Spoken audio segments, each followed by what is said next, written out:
ایک عورت آنسو بہاتے ہوئے امیر المؤمنین حضرت عمر رضی اللہ عنہ کے پاس آئی۔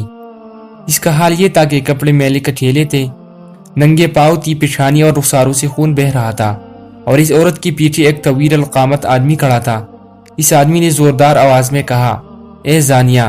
حضرت عمر رضی اللہ عنہ نے فرمایا، مسئلہ کیا ہے؟ اس آدمی نے کہا کہ اے امیر المؤمنین، اس عورت کو سنسار کرے، میں نے اس سے شادی کی تھی اور اس نے 6 مہینوں میں ہی بچہ جنم دیا ہے۔ حضرت عمر رضی اللہ عنہ نے اس عورت کو سنسار کرنے کا حکم دے دیا۔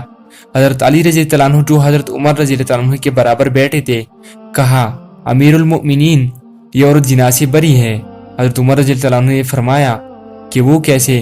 حضرت علی رضی اللہ عنہ نے فرمایا کہ اللہ تعالیٰ کا ارشاد ہے، تو جب ہم اس سے رضاعت کی مدت نکالیں گے جو کہ 30 مہینوں میں سے 24 مہینے ہیں، تو 6 ماہ ہی باقی رہ جائیں گے، لہٰذا ایک عورت 6 ماہ میں بچہ چن سکتی ہے۔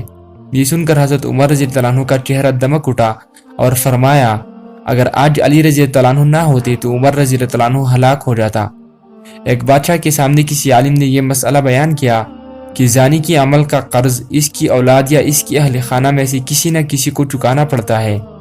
اس بادشاہ نے سوچا کہ میں اس کا تجربہ کرتا ہوں۔ اس کی بیٹی حسن و جمال میں بھی مثال تھی۔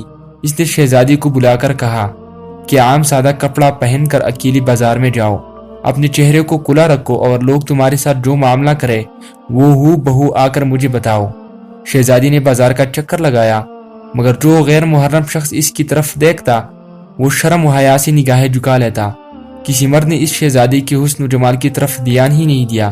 سارے شہر کا چکر لگا کر جب شہزادی اپنے محل میں داخل ہونے لگی تو راہداری میں کسی ملازم نے محل کی خادمہ سمجھ کر روکا، گلے لگایا، بوسہ لیا اور بھاگ گیا۔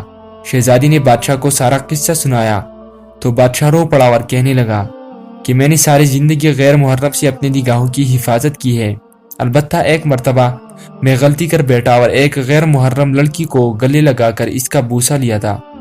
میرے ساتھ بھی وہی کچھ ہوا جو میں نے اپنے ہاتھوں سے کیا تھا۔ سچ ہے کہ زنا ایک قصاص والا عمل ہے جس کا بدلہ ادار ہو کر رہتا ہے۔ ہمیں اس واقعے سے عبرت حاصل کرنا چاہیے، ایسا نہ ہو کہ ہماری کوتاہی کا بدلہ ہماری اولادیں چکاتی پھرے۔ جو شخص چاہتا ہے کہ اس کے گھر کی عورتیں پاک دامن بن کر رہے، اسے چاہیے کہ وہ غیر محرم عورتوں سے بے تما ہو جائے۔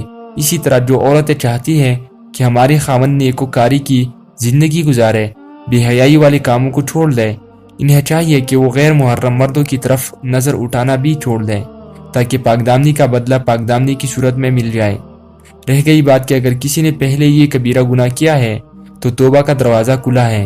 سچی توبہ کے ذریعے اپنے رب کو منائیے تاکہ دنیا میں قصاص سے بچ جائے اور آخرت میں ذلت و رسوائی سے چھٹکارا پائے۔ اللہ ہمیں شرم و حیات کی دولت سے مالا مال کرے۔